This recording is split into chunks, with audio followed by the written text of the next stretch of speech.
Hey, what's going on, guys? The Horror Man back with Joe and Jay Talk Anchor Bay, Volume 3.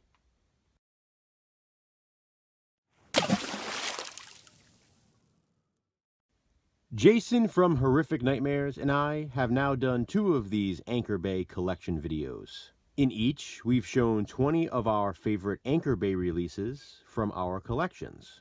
You guys seem to be enjoying it, so we decided to do it once again. And just like in our previous 2 videos, Jason and I made each other aware of our lists, so there'd be no crossover. That means between our videos, you'll be able to see 40 different Anchor Bay releases.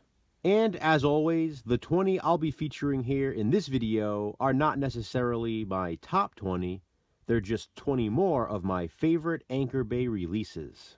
First up is the limited collector's edition of The Greatest American Hero, the complete series. This was a limited edition 13-disc set, including all 43 episodes of the TV show. It also came with a battery-operated instruction manual that lights up, an iron-on transfer, and a full-size replica cape. And it was all housed inside of this tin. Believe it or not, this was limited to only 20,000 copies made. Next up, since I've shown some form of a Heathers release from Anchor Bay in each of the last 2 videos, here's another. It's the Anchor Bay Limited Edition tin. As you can see, the front was made to look like a chalkboard, and on the back it says this was limited to only 15,000 produced. Inside of the tin, along with the disc, there is a fold-out insert showing all 5 of the Heathers covers I showed in the first Anchor Bay video. There's also a 1988 Westerberg High yearbook and a Heathers Rules ruler. And here's the Anchor Bay Repo Man tin, which was made to look like a license plate. On the back, it says it was limited to only 30,000 produced. This set comes with the DVD, the soundtrack CD, and a 24-page booklet containing a Repo Man comic strip. Next up is the Anchor Bay UK box set of the Evil Dead trilogy. This set includes Evil Dead 2, Dead by Dawn, and Evil Dead 3, Army of Darkness. It's interesting that they title it that on the cover here. Obviously, that's usually just known as Army of Darkness without the Evil Dead 3 title. This set was limited edition as well, but I'm not sure how many were made. As you can see, I have number 59,707.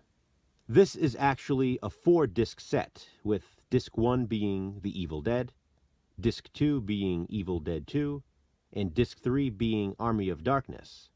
Disc 4 is a bonus disc containing the full-screen presentation of The Evil Dead, which actually makes a difference if you've seen the film. Who am I kidding? It's The Evil Dead. Of course you've seen the film. That 4th bonus disc also includes special features not included on the previous 3 discs. I remember when this set was first released, there were rumors all over the place that it would contain Within the Woods, and that was the original plan. Within the Woods, of course, is the Sam Raimi short film that later was developed into The Evil Dead. To this day, it has not received an official release, but I do have a copy of my own. Unfortunately, it was not included on this set. It's still cool, though. I'm pretty sure Jason will be showing the regular release of The Beastmaster from Anchor Bay. So here's the special DiviMax edition. I figured showing this one would be a nice companion piece to the DVD Jason is showing in his video. Here's another Don Coscarelli film released by Anchor Bay, and this is a rare DVD. Survival Quest. I showed my Kenny & Company Anchor Bay DVD in the first Anchor Bay video, and that, obviously, as I stated, is one of the rarest Anchor Bay DVDs of all. Survival Quest can also be very pricey, too. I usually show one of these Anchor Bay drive-in double feature DVDs, so here's another one. This one includes Horror 101 and Horror 102 Endgame. Plus it has a 3rd bonus film, Museum of the Dead.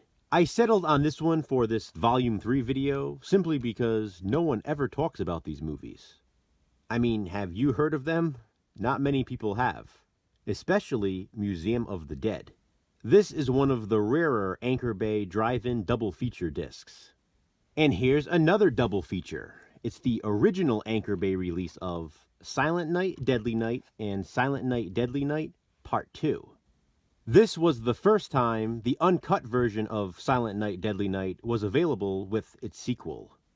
These two go together, so I'm counting it as one. It's the Anchor Bay release of Supergirl. On the left here is the single disc release of the international version of the film, and it came in this nice red case.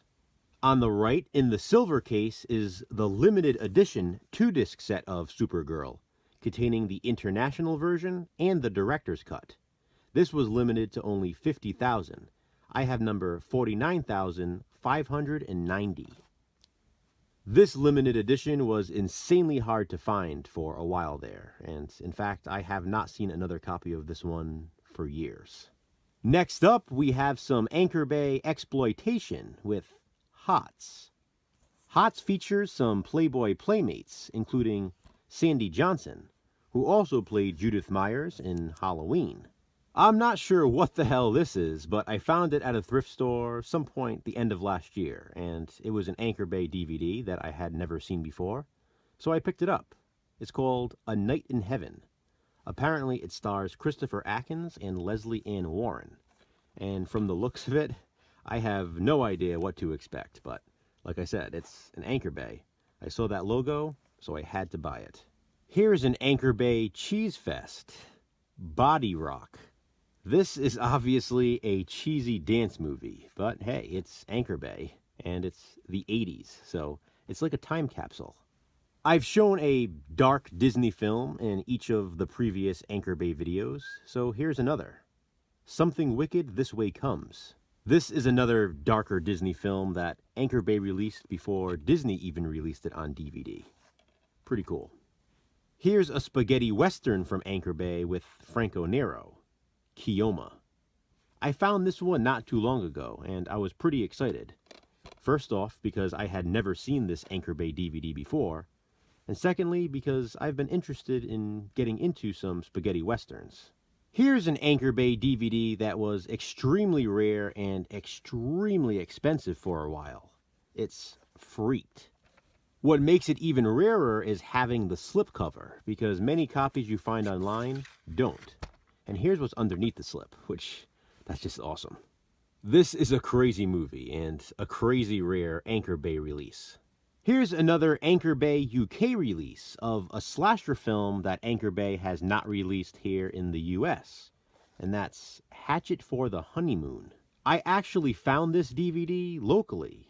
Every now and then I find DVDs from the UK or other places in the world at local stores. Depending on the movie, sometimes I just leave them behind, but if it's rare, and especially if it's Anchor Bay, I definitely grab them.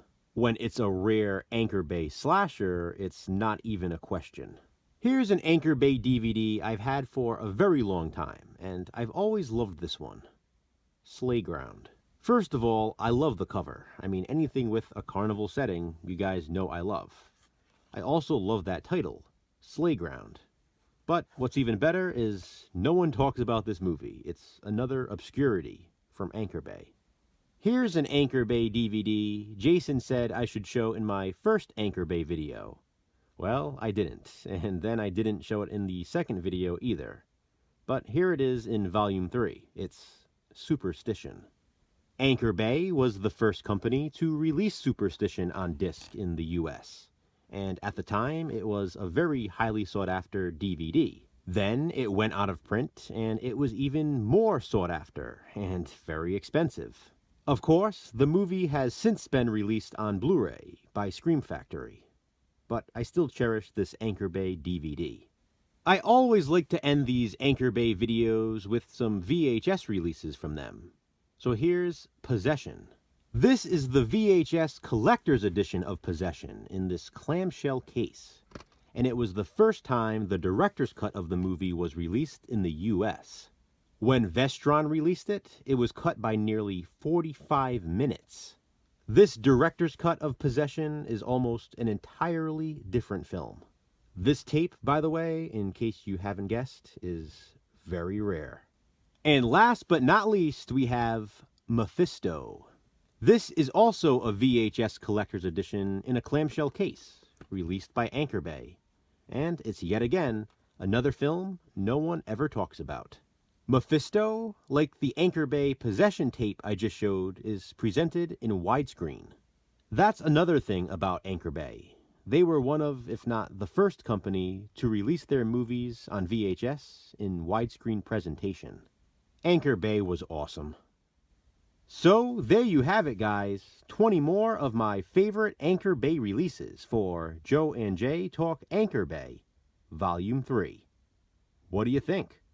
Comment below and let me know. And please be sure to check out Jason's video.